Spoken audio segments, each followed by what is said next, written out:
2012 पासून शिक्षक भरती खरं तर बंद करण्यात आली होती. मात्र या सगळ्या मधल्या काळामध्ये मोठ्या प्रमाणात भ्रष्टाचार झाला आणि अनेकांनी जे आहे बोगस बनावट कागदपत्राच्या आधारे जे आहे शिक्षक बनले, शालार्थ आय डी मिळवला आणि कोट्यवधी रुपयाची शासनाची फसवणूक केली. या सगळ्या संदर्भात चौकशी समिती नेमण्यात आलेली आहे. SITच्या संदर्भात माहिती देण्यासाठी आपल्यासोबत शालेय मंत्री जे आहे पंकज भाऊ आहे. पंकज भाऊ, कशा पद्धतीने चौकशी केली आहे? अनेक दिवसांपासून प्रतीक्षा होती आणि हजारो कोटीचा व्यवहार झालेला आहे.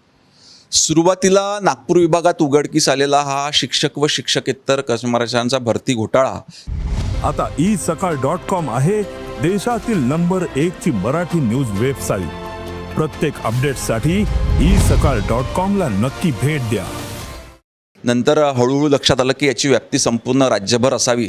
याच्याकरता लोकप्रतिनिधींची सतत मागणी होती की या संदर्भात SIT बसविण्यात यावी आणि SITच्या माध्यमातून त्याच्यामध्ये IAS IPS अधिकाऱ्यांचा समावेश असावा.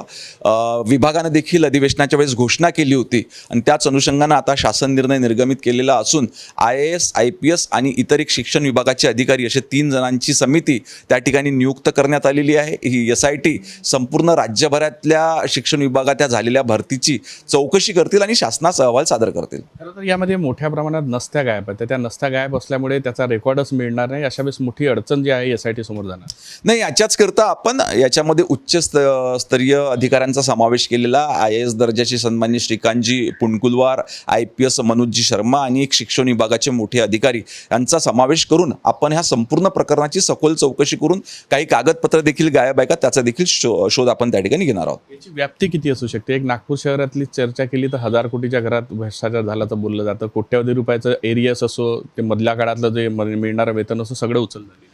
नाही, आत्ता ह्या क्षणाला आपण किमतीमध्ये आकडेवारी त्या ठिकाणी देऊ शकणार नाही, परंतु हळूहळू संपूर्ण राज्याची चौकशी केल्यानंतर सर्व गोष्टी या ठिकाणी बाहेर येतील. आज मंडळ यात्रा निघताय. शरद पवारांच्या हस्ते हिरवी झेंडी दाखवली जाणार आहे. कुठेतरी भाजपच्या विरोधात एक प्रकारची ही मंडळ यात्रा असणार आहे. कर्जमाफी, शेतकरी असे अनेक विषय असणार.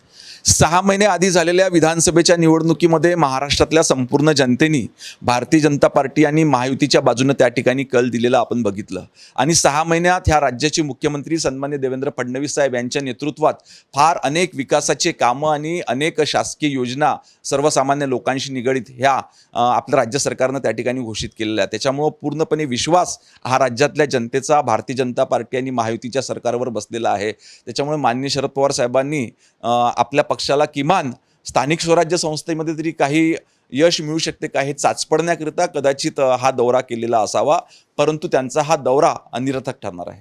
तरी भाजप विरोधी ही एक प्रकारची मोहीम राबवली जाणार आहे. OBC विरोधी कशी आहे भाजप हे जनजागृती करण्याचं सांगण्याचं काम केलं. जितके OBCच्या फायद्याचे किंवा त्यांना प्रोत्साहन मिळण्याचे शासन निर्णय भारतीय जनता पार्टी आणि महायुतीनं घेतलेले आहेत ते आधीच्या काळात कधी घेण्यात आलेले नव्हते. आपण बघितलं की सन्माननीय देवेंद्र फडणवीस साहेबांनी OBCचं स्वतंत्र मंत्रालय देखील ह्या राज्यामध्ये स्थापन केलं.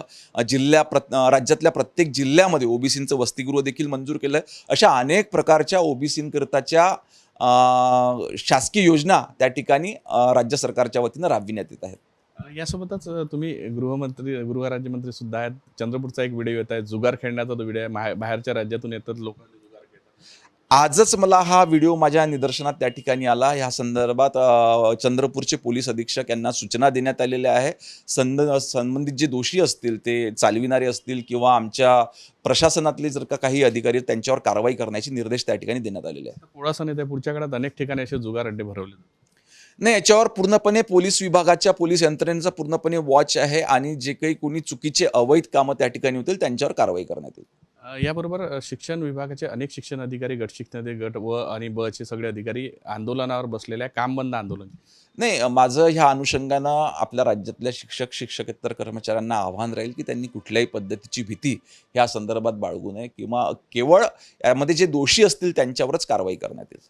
नक्कीच शिक्षण विभागाकडून जी SIT नेमलेली आहे त्यामध्ये दोषी अधिकाऱ्यांवरच कारवाई अशी ही जी माहिती जी आहे तर राज्यमंत्री पंकज भोयर यांनी साम टीव्हीशी बोलताना दिली आहे. व्हिडिओ जर्नलिस्ट सौरभ बोलेसा, पराग डोबळे, साम टीव्ही न्यूज, नागपूर. देश विदेशातील प्रत्येक घडामोडींचे लाईव्ह अपडेट मिळवण्यासाठी आता साम टीव्हीच्या सर्व सोशल मीडिया प्लॅटफॉर्मला लाईक, फॉलो आणि सबस्क्राईब करा. तसंच सर्व नोटिफिकेशनसाठी बेल आयकॉन प्रेस करायला विसरू नका.